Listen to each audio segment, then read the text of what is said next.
Hello everyone, কেমন আছো তোমরা? আমি তো খুব ভালো আছি।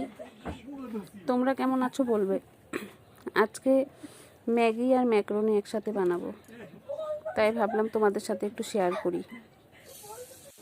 অনেক দিন পরেই বানাচ্ছি, অনেক দিন থেকে বানানি হচ্ছে না কিছু।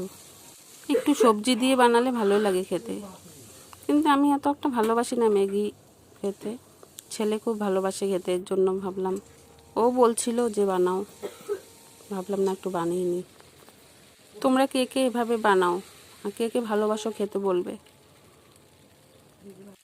এসব বাইরে খাওয়ার থেকে না ঘরেই বানিয়ে খেলে প্রবলেম হবে না আর কি। বাইরে খেলে তো অনেক ধরনের প্রবলেম হয়। খালি ম্যাগির থেকে এই ম্যাকারনি মিশিয়ে বানালে ভালো লাগে বেশি খেতে। খালি ম্যাগিটা এত একটা ভালো লাগে না, ম্যাকারনি দিয়ে বানালে ভালো লাগে। আর একটু বাঁধাকপি দিলাম, একটু কাঁচাই দিলাম লাস্টে, একটু কচকচ যখন করে না ভালো লাগে খেতে। একটু কাঁচা কাঁচা থাকবে বাঁধাকপিটা। এই যে আমার হয়ে গেছে। গুড নাইট সবাইকে।